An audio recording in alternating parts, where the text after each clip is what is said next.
I don't know if you ever seen a movie like Stand By Me. I think it took place in Jersey, which was a tough inner city school, and without many resources, not many sports available and other after school activities, and not many kids graduate. A lot of teenage pregnancy, a lot of gangs, a lot of the violence, that kind of stuff, and Yeah. not many people go to Tough. college. Exactly. And Tough. I was very fortunate. I did well and graduated and got to go to Northeastern University. And that was Wow. really my escape Wow. into, out of, I like to say, out of the hood into, regular America. And it gave me a lot of exposure. Hello, I'm John Brink, and we are podcasting on the Brink from downtown Prince George, British Columbia, Canada. And for all those people that think around the world, okay, we know where Canada is, and British Columbia is on the west side of Canada. That's good. We know that. We know Vancouver. Where is Prince George? Well, it is about 500 miles or 800 kilometers north of Vancouver, which puts it in the center of British Columbia, north to west, east to south.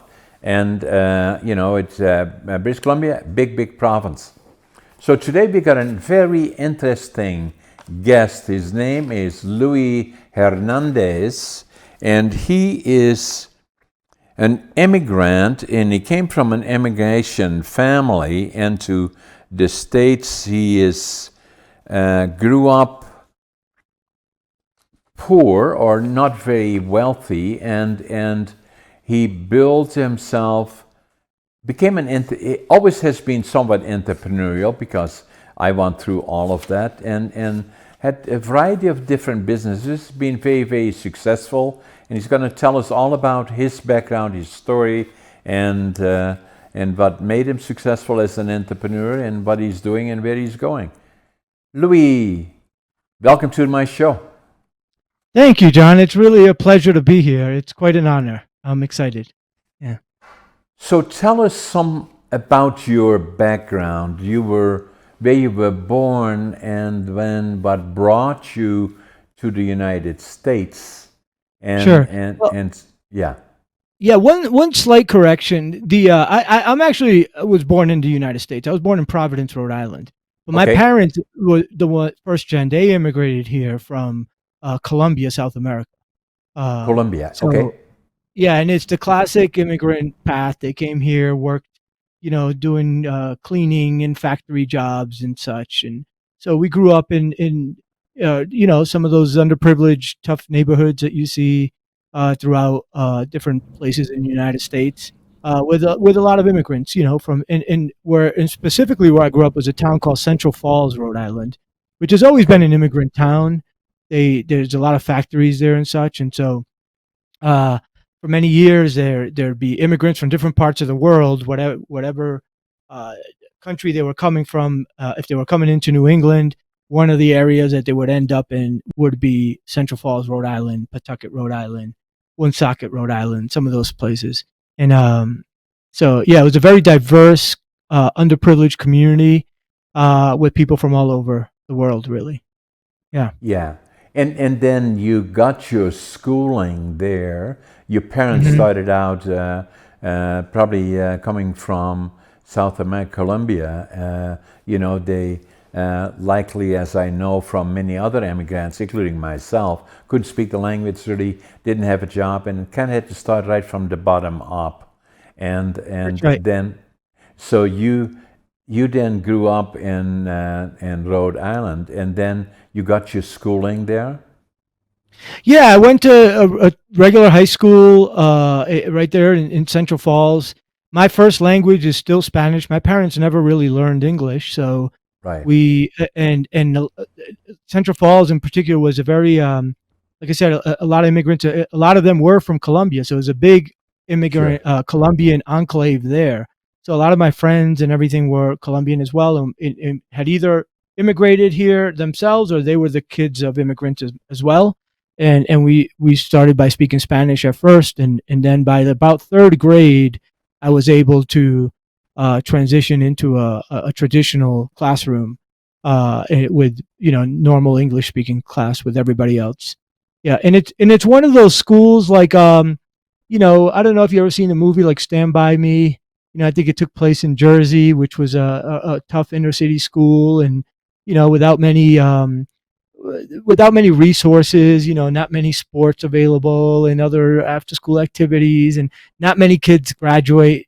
A lot of teenage pregnancy, a lot of gangs, a lot of the violence, that kind of stuff, and Yeah. not many people go to Tough. college. Exactly. And Tough. I was very fortunate. I did well and graduated and got to go to Northeastern University. And that was Wow. really my escape Wow. into, out of, I like to say, out of the hood into, regular America. And it gave me a lot of exposure. And I stayed in Boston a few years after that. So I lived there for about 8 years. And So, yeah. so what did you take in university, or what was your hope? Did you think entrepreneurship was that a little bit part of who you No, are? it's funny. I guess once I got to college, I think I'd always been entrepreneurial and very hardworking. We, always had a few jobs and different little businesses. I'd start, like I used to make beaded necklaces and sell them around my school, right? Like Yeah, they yeah. were they were rosary bead necklaces and things like that. Newspapers, sales, all that kind of stuff. But I guess I never really thought. I thought once I got to college, the traditional path would be, get a great job at a great company and do really well and such. And Yeah. it wasn't until later when I'd always been fascinated in real estate. My father was a super of a building. At one point, we lived in Queens, New York, and my father was a super, and that kind of exposed me to some of that, and thought, oh, the path toward wealth in America is to own real estate, and so that always fascinated me. And and then during undergrad, I got my license to sell real estate as a real estate salesperson in Boston, but it was more so to rent apartments because I went to rent my first apartment. I had to pay a broker 1 month's rent, and at the time that was a small A lot of fortune. money. And Yeah. exactly, so I'm thinking, oh, I can pay my way through college with this, and then that's kind of what set it off. So I took Northeastern as a co-op school, as a lot of people know. You go there and you do a kind of, it's almost like a paid internship, but it's required, and you do a few of them throughout your time. And I just designed my own, which was to get my real estate license, and I worked at a brokerage and I rented apartments, and then I kept doing it for the years to come, and that helped me get through school. Um, but when I finished, I didn't think of that as a career path. I thought, okay, I still got to go get a real job, right? So, Exactly. and so I went to go work for the Boy Scouts of America as an executive for them. But Okay. I didn't and I got a promotion out to Baltimore, Maryland. And in Baltimore, I got lost like the first day there. And if anybody's ever been to Baltimore, it's a pretty rough town, and you can Yeah. go through blocks and blocks of just boarded up apartment buildings, right, all over. And a lot of people that would get scared by that, but I looked at them as just like great opportunity. I'm thinking like, wow, look at these. I can't believe they're all board. Like they must be so cheap. I can get them and fix them up and do something with it. And that led me down the path of researching them, and I did go on to buy some and fix them up. And my goal became to sell them to homeowners, because that would be, rather than landlords, because that would be a way of changing these neighborhoods. Because when you got home ownership, then people are more invested in the communities and they start to turn them Exactly. around, right? Exactly. So that became my ambition for many years, until about the 2008 crisis, and then that turned everything around there. Yeah. So what Yeah, happened in 2006, 7, 8? The economy started diving downward, and we exactly. had a recession. Interest rates went up, mortgage rates went up, and all Hmm. of a sudden things were very, very difficult. And a lot of companies got into trouble, and a lot of individuals, and it caused a lot of hardship. And obviously, you were one of those. Yeah, that's right. We had many good years. It's easy to get there when you're starting from nothing, right? And Yep. we were doing pretty high volume of flipping at the time, and then as we call it, we fix and flip, and we had a great model. And but what I didn't know back then, I mean, I found a niche I did well with, and I worked hard, and we did well with it. But what we didn't know, I didn't understand at that time, was just general economics and finance and how all of that worked, just regular business. And so, what I didn't think about is when you have a fix and flip business, what you're really doing is carrying inventory. And I Exactly. didn't recognize back then that, carrying inventory is can be risky, right? You Yeah. have all this inventory and you have the finance, it's leverage. So you have to keep that financing going. And then what happens is our model was to sell those obviously to homeowners. And then The in market drive. 2008, yeah, the market dried because especially in Baltimore, a lot of the banks decided to not lend very easily to people. So there, it was very hard to find a buyer who could get a mortgage. So all of a sudden, Exactly. I'm carrying a couple dozen properties in inventory, and we tried different things to keep them afloat. But a lot of these, were in marginal neighborhoods, and so they couldn't. I couldn't get the tenants that would sustain those properties for us for years. So then we Yeah. had to make some tough decisions, and unfortunately, pulled up the business, and it went down, and it still took a few years after that to clean it up as well. So, Yeah. but I So, used that so time. Yeah, So everybody went through the same, pretty much in North America, but around the world.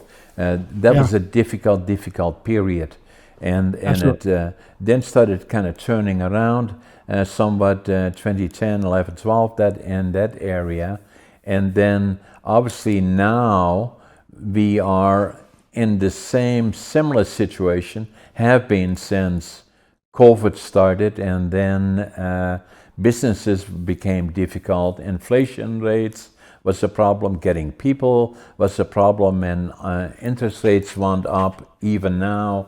As I understand it in the United States, although mortgage rates are starting to come down, but they were for the longest period recently, in the last 3, 4 years, in excess of 7% mortgage Sure. rates on 30-year mortgages, which makes it very, very difficult. Yeah, it does. If I could, we can definitely talk about market conditions. I'd just like to backtrack. I think with my Yeah, journey during that 08, 09 thing, there were people who thrived during that time. As a matter of fact, great fortunes were made during that time. Just my right, model didn't work, and I didn't realize that. I knew people would be like, "Hey, don't worry about it. Everybody's going through this. It's not your fault." But I knew that there was more that I just didn't understand. Right? There were other right, forces that were greater. So I did use that time from about '09 to really till about 17 to just really become a student of economics and finance in the world. So I went back to school, got my MBA, did a few things, and just started rethinking the model really right, of what would be more sustainable. Now, if you fast forward to what it's like today, like you say, I don't know if it's the same thing. I think we are going through some of that with some commercial properties for sure. Especially the office and maybe even starting to see it in the multifamily sectors. But in the residential market, especially where I'm at, is still very very strong. And the right, reason why I think is it's a little different. You still have banks that lend money. So while rising interest rates do cause um, pain in the market, what's worse is when there's no loans to be had. When you can't get a loan, it free. Then it restricts liquidity in the market. So then right. things don't trade. So right now, people can still buy homes. And as a matter of fact, what I'm doing best with right now, we have a small residential brokerage firm. We do residential and commercial. What's working best for us right now is selling residential property. I mean, they still move. Almost every area, but in particular the middle price points. Yeah, it's kind of Um, interesting, Louis. The same is happening in Canada for sure, the same reason. Although we think inflation rates are coming down and likely yeah, mortgage rates will follow, or the that's right. bank rate or the Fed rate, and so we are very optimistic in my businesses looking forward. And we do a lot of business in the United States. So I'm fairly optimistic Excellent. about the latter part of this year and next year as the economy is starting to pick up. Yeah, I agree. I think we're coming close to the end of we're seeing a lot of price discovery if you follow, how economic cycles work, and Yeah, when it's going down, when you really hit bottoms when you start to see price discovery, and that I think we're seeing now. Like sellers have now realized, hey, I can't get the prices I was getting 5 years ago. I have to lower it. Some of them are getting desperate because, especially on the commercial side, these loans reset every 5 years. So they, you're seeing a lot more property at in the auction houses. That's always a good sign because the auctions Yeah. are a great way of determining what is the true price of something right now. What is it truly worth? So I think we're in that phase, and we probably have a little longer to go. But it's a great time to take advantage and buy. Um, now of the especially the people who just are not in a situation where they can hold on for too much longer. Yeah. Right. So just going back to, so you went through the difficult period, 2008, 2009, and then what you had to do, obviously your model didn't work well in the difficult times. So then you had to kind of reinvent your model. So part of that was going to school, get an MBA, understand financing better and how the marketplace works. So what did you discover then that helped you set up the new company that you have now? Because if you stop one company, either go bankrupt or you have to kind of throw in the towel more or less, then Yes. that's always messy in a way. So it takes Mhm. time to, develop a reputation of credibility again, establish your credit lines with the lending institutions, and start from the beginning, step That's by right. step. So what did you do? How did you do that? Yeah, I mean, you're exactly right. It was very messy. We basically it was also a great time for us in that it allowed us to recreate, I had a young family, and it allowed us to kind of recreate how we wanted to raise our family. So we moved out of Baltimore, we moved to Denver, Colorado. Actually, we lived in Boulder, Colorado. Now we live in Denver, Colorado. Uh, you know, just reestablish ourselves there. Went back to school, learn. Got I went into corporate America again, um, uh, as a doing middle management essentially for H&R Block, which a lot of folks have heard of, Yeah. um, and so got to really learn more about implementing, you know, systems and managing lots of people and what have you. Not on my own dime while I'm learning, while I'm building out what I wanted. And then I figured I started with just a brokerage. I still always kept my license, still always sold a little bit here and there, not very seriously. But in 2018, I went back in full time, and I had a partner who managed large apartment communities in the low income housing tax credit world, which is referred to as LIHTC, which is a very Okay. specific niche here. And that exposed me to a lot of developers in town, a lot of wealthy institutions and families that were looking to develop or unload certain properties and what have you. And I'd get opportunities to, assemble developments for them and work on their projects, or, sell some of their properties. And it gave me exposure at a higher level and to work for them and learn with them without having to take my own risk, which was great.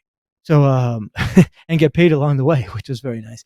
Um, yeah, and so then we started the brokerage. We started positioning it as a residential brokerage initially because it's always easier to get business going there and selling homes and buying home, helping people buy homes, and then helping them learn how to invest in real estate and what have you, and then also working with like some of our developers so that when we'd help them identify, we'd assemble properties for them to develop on, then we would help them resell or rent or what have you on the back end. So we had a whole flywheel effect there.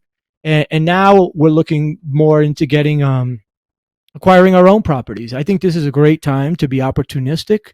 So we're looking at, office and multifamily primarily properties right now. And so, I know that you're reading now that it's the end of the world for a lot of those. And so, if you want a way out, we can help. We Yeah. like those if it works, if we can see a way to add value and and make it something sustainable that will hold on for the long term. Yeah, looking forward, and we do a lot of businesses in the United States. My businesses are, just give you just a little bit of background on myself that you maybe have read already, but part of it is that I was born in Holland in 1940, so I'm going to be 84 this year. And, Wow. so that was during the Second World War, which was a tough go, and Yeah. we saw far too much that we shouldn't have seen, hard on the family. And then Yeah. I was academically not very successful. I found out much later, nearly 40, 50 years later, that I'm ADHD. And Okay. so I failed in Holland grade 3. I failed grade 7 3 times. And then he said, what are we going to do with this kid? Do we send him to the mentally challenged school, or should we get him to learn a trade so he can work with his hands? So my parents were very, very good people. They said, no, you're not going to, we'll get him to learn a trade. So I started to go to a furniture factory when I was 13.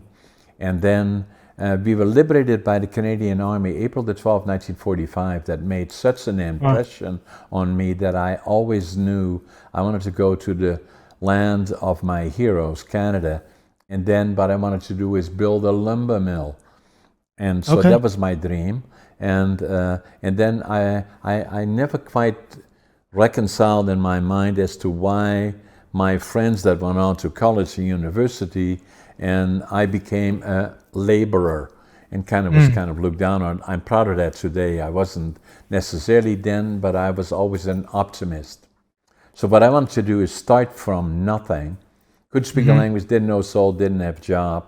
And I wanted to go to British Columbia because that's where all the timber is in Canada. And then I took a suitcase, 3 books, 2 sets of clothes, very little money, left Amsterdam, flew into Montreal, took the train across Canada, came to Vancouver, went to the immigration office, couldn't speak English, but fortunately there was a German guy there, I could speak German a little bit, told him what I wanted to do. He said, go to Prince George, 500 miles north of Vancouver. That's a boom town, that's where they're building sawmills and all kinds of things. Wow. So I Amazing. did that with the Greyhound, and I'm here now 16 years sitting in Prince George in my studio, and if I look out of the window of my studio, I can virtually see where the station, the Greyhound station was when I came off the bus. And I came off the bus in July of 1965 is my suitcase, 3 books, 2 sets of clothes. And I counted my money at least 3 times. Couldn't speak the language, didn't have a job, didn't know a soul. I had $25.47. Wow. But what I had lots of is attitude. No matter how tough things are today, I know they will be better tomorrow. Passion. Whatever I do, I give it 125%. And work ethic. The harder you work, the more successful you will be. And for me, even still today, at nearly 84, I get up at 5:30. I always think I'm late. I always make my bed, and every day is a challenge. And so now then, many, many years later, it took me nearly 50 years till the time I was 62 years old, from the time that I left school when I was 13, that I was diagnosed with ADHD. I always knew there was something different about me, and and it was by coincidence I picked up a book in a store here in 1997 when I was 57 years old. I still don't know why I picked up the book. This is the book actually that I picked up. And it is Driven to Distraction, written by Dr. Hollywell, medical doctor, ADHD, and dyslexic. So am I. And I read the book, and I said, oh my God, now I know who I am. And I wrote it in this book. This was written in Dutch in January 1997. Then it took me about 5 years before I studied, I looked at it and went through Google and understand it, that I went to my doctor and, and who had delivered our two daughters and was a personal friend. And he said, "Hey, John, why are you here?" I said, "I think I got ADHD." And he said, we looked at it, we checked it out loud. "Yes, I do." So the point that I'm making is that I never kind of had the confidence, but I already was quite successful. I was only here for a year and a half, and I already had to start. I couldn't speak the language, didn't know a soul, didn't have a job. And I started as a cleanup man, then a lumber piler, and within a year and a half, I was the superintendent of a lumber mill. And then within 2 years, I was part owner of a small lumber mill. And then within 10 years, I started a company, the Brink Group of Companies, that I still have. I'm the sole owner of the company. We have a number of lumber mills. It's not about me and how successful, and that's not the point. I'm just making the story. I have three silos. The one is lumber products, and we sell a lot of lumber even into the United States. The other silo in my life is warehousing, distribution, and logistics. And then the other silo is real estate, developing residential, commercial, and industrial. And all of those three silos are very active. And then the other things that I do, I'm an author. I started late becoming an author. And the first book that I wrote is Against All Odds. Okay. And I thought about, I was already quite successful, and everybody said, "Oh, you're so successful," and blah, blah. You should write a book about it. But writing books is not easy. And so it took me 80 years to live it, 20 years to think about it, 2 years to write it. And it became very, very successful.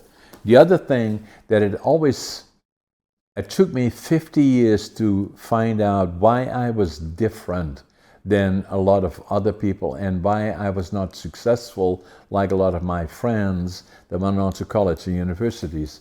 And then the more I found out about it, the more I felt that I had to share my background with others that have ADHD, and I wrote a book about that, ADHD Unlocked. Yeah. And again, very successful, and it tells the story from my perspective. Very interesting book. You can pick up anywhere you go, this way, this direction, or the other, typical ADHD. But it's also for people that are slow learners, for whatever reason. And so I did that, and then I wrote a couple of other ones. The other one that you may find interesting is that I'm working now on my 5th and 6th book, and this is the one that just came out about 2 weeks ago, is Living Young, Dying Old. That's a picture of me, actually. And I'm the oldest competitive bodybuilder in North America. Wow. And I'm getting ready to compete in 2025 at the Arnold's. I qualified for the Arnold's just before COVID, both the national here in Canada and also the Arnold's, but then COVID came, and now again I'm getting ready to compete in 2025. So staying fit, health and fitness, very, very important. So that's kind of a bit of a background on me. Amazing. So I've done a lot of on the business side. I think there is huge opportunity, and I believe ADHD is a superpower. And it has allowed me to. A lot of people say to me, "How do you do all this stuff? Nearly 84 years old. You're training for the gym. You're going to you're competitive bodybuilder. You write books. You have all these companies, about 10 different companies. And how do you do it all?" I say ADHD. That's how I do it. Yeah. I love that. Yeah, my youngest daughter has ADHD and schizophrenia. I mean, not dyslexia. So do I. Yeah. And we always, we were lucky. My wife, who is just amazing, she recognized it early on and had her diagnosed early on, so in 2nd grade. And so she's always been given the resources to be able to help, which is a really big advantage. early on. But the other thing we did early on was we always we taught her exactly what you are teaching the world now, that it is a superpower. And you look at a lot of the world's great leaders and people who've accomplished great things, from Einstein to Elon Musk and more, All of they them. all of them. And I'm jealous. I wish. So, I mean, Louis, what I should tell you is yeah. that you are podcast number 290 for Thank me you. on the brink. Hmm. If you go back to YouTube and other places, they are all over the place. My Okay. podcast 203 Okay. is with Dr. Halliwell that wrote this book. And Dr. Yeah. Halliwell has written 18 books, 5 of them on distraction. So I podcasted Dr. Halliwell. He wrote this book in 1993. I bought it in 1997, right here in town. I nearly wore it out because that's where I got my first exposure and to it. And then I was ashamed of it. That's why I wrote in the book in Dutch, January 1997. Now I finally know who I am. And so when I had my discussion with Dr. Halliwell on the podcast, is that I suggested that from what I had seen, he's the expert, not me, that I thought initially about 8% of the population ADHD. But then the more I started to know about it and the more I started to look at it, the number, in my opinion, much higher than that. I thought around 20%. So I suggested that to Dr. Halliwell in my podcast, 203. He said, no, John, 25% at least. I agree with him. And then the other part about it is then my experience has been, for all the reasons that you said already, is that most of the successful, and the operative is successful, entrepreneurs and CEOs are, I suggest at least 50% of them are ADHD. He said, no, John, at least 75%. And I Wow. agree with him. Wow. So, and so it has become very, very important for me to, and I do podcasting on different topics, but Sure. always ADHD in a way is part of it to a certain extent, and I feel I have an obligation to share it. That's why I wrote about it, that's why I speak about it, and that's why I'm very, very active in it. I say it is a superpower. And the way Yes. I can look back to the time of when I grew up during the war years, and saw far too much that we shouldn't have seen, affected by PTSD, the inner child, the fear of losing the only parent that we had then, and so stayed with me. And then obviously being ADHD, wasn't very successful in school, but never kind of reconciled it, but always stayed positive. Attitude, passion, work ethic. Even when I was little, I did the same as you did, sell bottles, anything to make money, Yeah. entrepreneurship. And then knew I had to start from the bottom.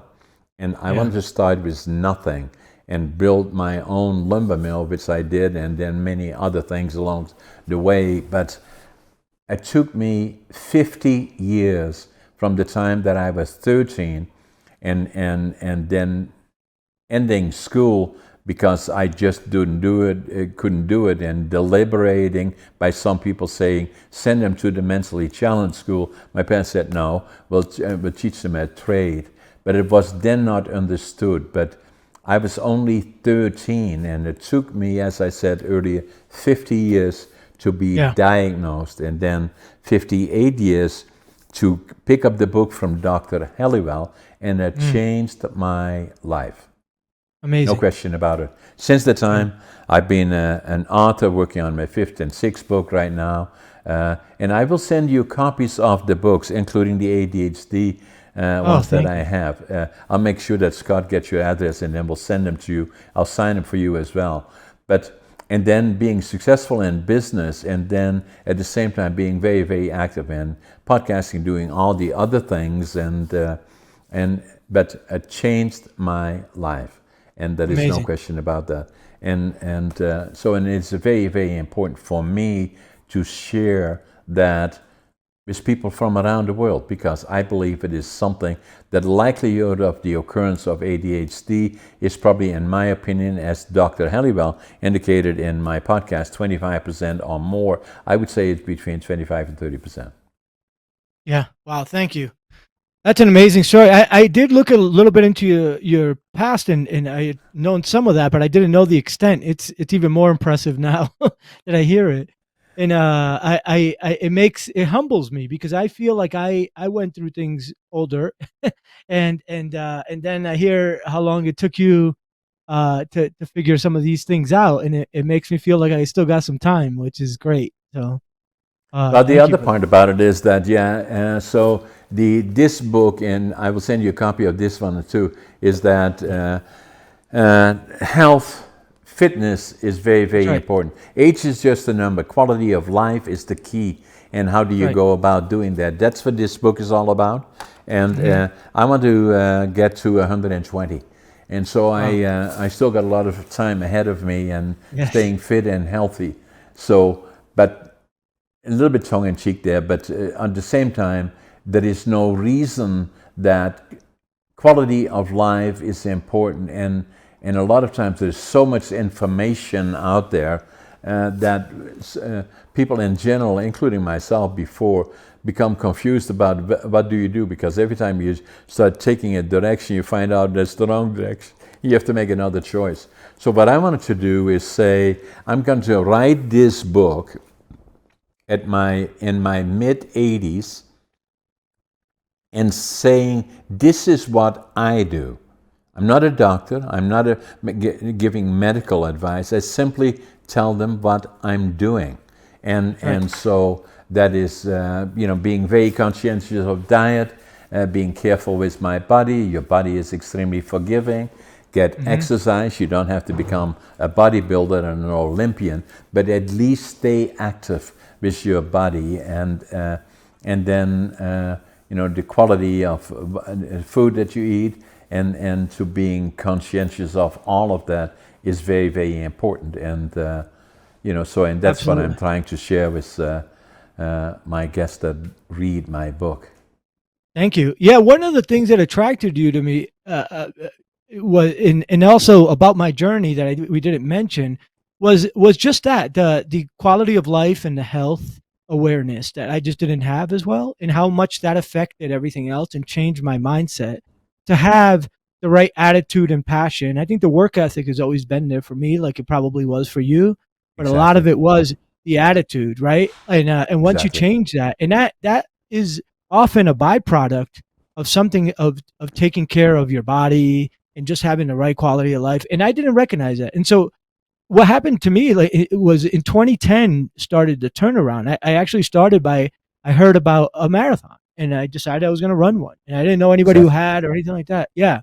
And I got into what it took to train for that. And then that set off a passion for the next 14 years. And I'm working on what may turn into a book as well. I haven't decided yet, but I'm calling it right now, running away to find my way. And it just about all of the life lessons I learned from running, not so much from all of the failures or my hardships or whatever was taught to me, but what taught me the right things to do was learning how to approach running in the right way, probably like bodybuilding may have for you, right? So it's the things like having the right attitude, having the right, learning discipline, making sure you get up early every day and do your bed, like you said, making sure you eat the right stuff and everything. And all of this has a great effect on your mental health, and it makes you successful in all the other areas of life. And the other part, Louis, and I agree with you, is to find confidence. I find it now. Yes. I do a lot of presenting to young people, or young people meaning high schools, colleges, universities, and other Yes. places. Is saying that find peace with who you are. And Hmm. then the other part of what I find is that a lot of people feel, well, this is not right, and that's not right about me, and this is not right, and blah blah blah. Say, be at peace with who you are. And That's once right. you're there, then it makes it easier to look forward in terms of where do you want to go, and what should it look like. And for me, my foundation is attitude. No matter how tough things are, I will be better tomorrow. I avoid people that are negative. I don't want them around me. That's And right. then the other one, passion, is that I give it everything that I got, and then work ethic I've always had. But the finding confidence took me a long time, and Yes. including communications was not easy for me. And part of that was looking back. The other part is I grew up speaking Dutch, and in Holland we speak dialect in certain areas. I grew up speaking dialect. So the first thing that, and I loved speaking dialect, but I had to acquire speaking High Dutch. That wasn't easy for me. And still, I have an accent, and they look at us like, oh, yeah, dialect, farmer, or it comes from a lesser area than most of Holland. And then when I came to Canada, I could speak English. I had to acquire, so I barely got my Dutch under control. Then I went to Canada. I had to learn to speak English. And so, and then, but I did not have that confidence. And you know, the one trigger was for me is that about communications is that even at the time that I was in school, not very successful, I was always a good writer. Not a good reader, but a good writer, and I was good at numbers. But I didn't have that confidence. And then, you know, I had somebody that dragged me to an organization. I was good talking even in my companies, and everybody said, "Oh, you're so successful," and blah blah blah. I was not good at communicating outside of my circle, and then somebody dragged me to an organization called Toastmasters, and I was there. You know, initially I said, "Okay, well, what is that all about?" And they said, "Okay, but you know, it's about communications, and you just sit there and you listen to them, and you see if you like it or not." I said, "Is anybody going to ask me any questions?" Yeah, no. I said, "Okay, well, that's the main thing for me." So in the middle of the meeting, they said, "Hey, John, tell us all about you." I said, "Oh, I'll never go back here." You know, so, but Toastmasters is about communications. And a lot of people that now talk to me about Toastmasters, it's not about giving speeches, but becoming a good listener is the most important one. And the second most important one is thinking on your feet and then articulating your thoughts. And then the last one is presenting, in my opinion. So I was there. Toastmasters, for all those people watching us from around the world, as we speak, probably 450,000 people are involved in Toastmasters around the world, mainly in North America. There's probably 3 or 4 clubs here in Prince George. Denver, Colorado, I'm sure there is a half a dozen, if not a dozen, different clubs there. And people join it to improve their speaking, listening, and speaking on your feet. And different people are there for different periods of time. It has been here for 30, 40 years. There's probably 10 million people around the world that have been involved in some level. I want to the highest level. That is the distinguished Toastmaster. And for me, that was very, very important. And there are probably less than 1% of Toastmasters that go to that level. For me, that was important. And it allowed me to gain confidence between, and then in 1997, I found the book on ADHD. So the circumstances between being liberated by the Canadians when I was 5 years old made an immense impression on me. I always knew from that point forward I would go to Canada. Then the lack of success in school made me decide that I would start on my own in Canada, building my own company, in this case a lumber company, made an impact on me. The next one was Toastmasters, changed me, and then circumstantial, finding the book of Dr. Halliwell.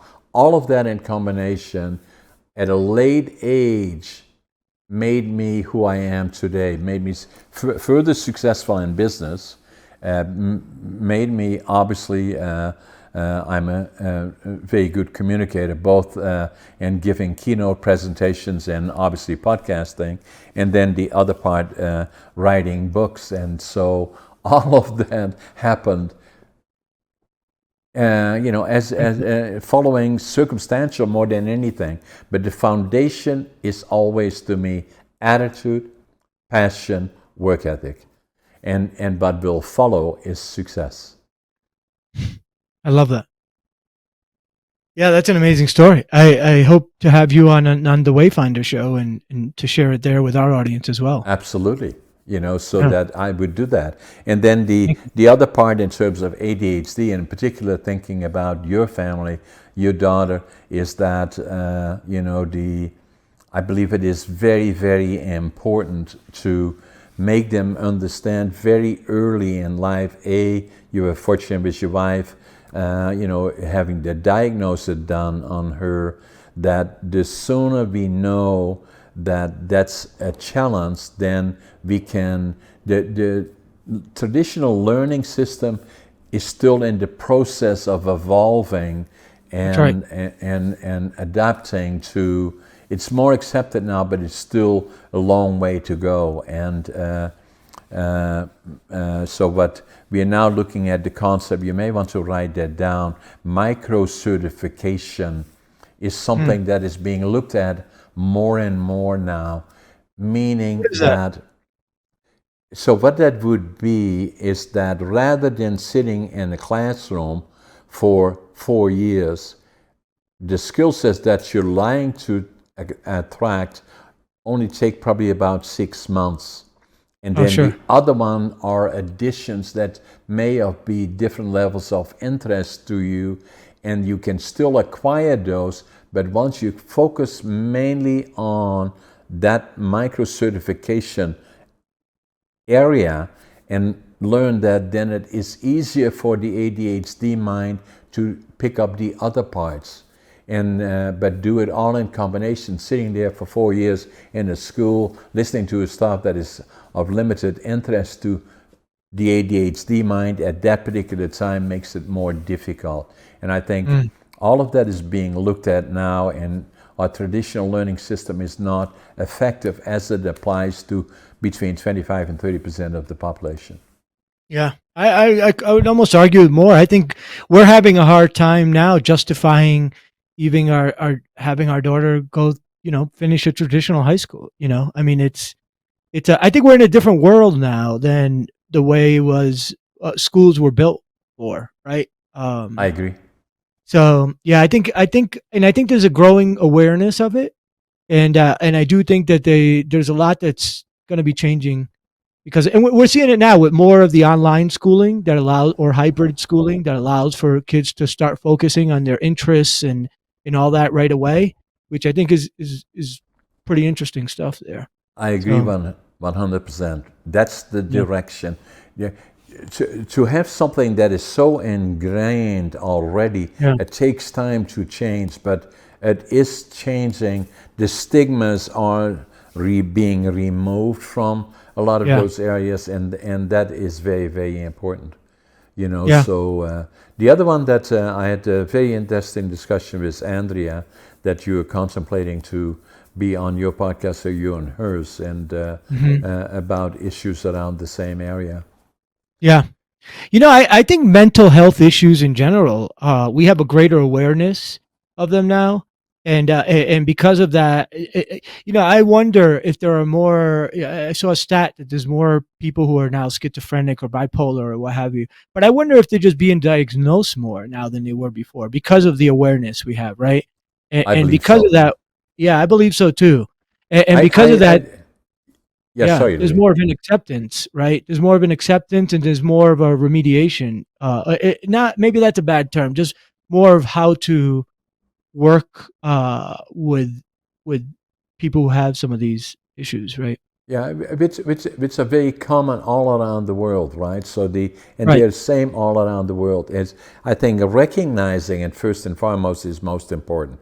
Secondly, Absolutely. is that accepting it as that's the way it is, and that's why I believe it is so important that if I talk and communicate to a lot of people in general, but young people in particular, is saying be at peace with who you are first and foremost, so that you gain that confidence that Hmm. there is only one of you on this earth. There is Hmm. nobody like you. There's only one of you, and you are special. And I Yes. believe that's the way I would like to think about, in a positive way, not in a negative way, but in a positive way, that you're unique and things don't have to be perfect. This is not quite right, that's not quite right, but close that way. This is not. No, be at peace with who you are, and Hmm. find that quality and of who you are, and then base it on the foundation of attitude, passion, work ethic, and Hmm. and then the other part that's important for me is giving back to the community and being Yes. part of the community is very, very important in my life and always has been. Even at the times that I could not really did have any money or could not, it's not about that. It is being involved is important. Hmm. And I've always done that. Yeah. That's great. Where do you give? Locally there in Prince George or in Holland or all over? No, mainly what I do, Louis, is in the region Hmm. primarily, but Hmm. also in areas, like the in one of the province they have the and major conference, provincial conference on ADHD. So I go down there, Okay. and I feel I love to do presenting, and I'm a very good speaker, although I say it myself, and especially when I spoke about issues of ADHD, and not all of my topics are about that. They're about Sure. entrepreneurship and all of that kind of stuff. But when I give a presentation on ADHD, by the time I'm done with it, a lot of the people in the room say, "Damn, I wish I had it too." Yeah. Wow. I think going back to if you could allow going back to my story when you grow up, I think in an underprivileged community, there's obviously just as many people that have ADHD or dyslexia or anything as any other community, right? But Yeah, what happens is in a lot of these communities, the resources are not there, and perhaps there's other circumstances underlying in the communities that are of greater need that these things don't get diagnosed. So I bring this up because my sister, I have a younger sister who has, early on, she got diagnosed with ADHD, but eventually they diagnosed her instead with bipolarism and schizophrenia, and now it's passed to her son, and it was caught late, and because of that, they made really choices, some bad choices that are not allowing them, that are not going to allow them to have a very full life. And I already yeah. see that it happened to my sister, and now it's happening with my nephews in the middle of it. And he was a great reason why I started the show, the Wayfinder Show, to help them understand early that there are people who can go through difficult circumstances and bounce back, right? But I think part of it would be is if we just recognize some of these needs early on and help them with the tools and resources to compensate for them, right? And recognize Absolutely, that, Louis. turn them into superpowers, right? Absolutely, Louis. Like And like my understanding it. daughter has that. Yeah. Absolutely, Yeah. yeah, So you mentioned a show, Wayfinder, and so yes, and maybe you just want to share with our guests that are watching us. That's the beauty that I like about podcasting, and hmm, versus I do lots of keynote presentations in different places, but it takes so much time. Every time I go to a presentation coming from here, it takes 2 days, yeah, especially when I go into the States, and podcasting has become the new media, and it's only starting. It will that's right. become much, much bigger virtual. There you're sitting there in Denver, Colorado. I'm sitting here Hmm. in the center of British Columbia and talking about topics. And in the meantime, tens of thousands of people will be watching our conversation. That's right. And we Yeah, know that already. absolutely. It's a beautiful medium, right? And you never know what kind of opportunities it brings your way. I mean, I'm connecting to you, who I'm incredibly inspired by. And while we're connecting here on your show, I'm making notes of, the resources you provide, the books and what have you.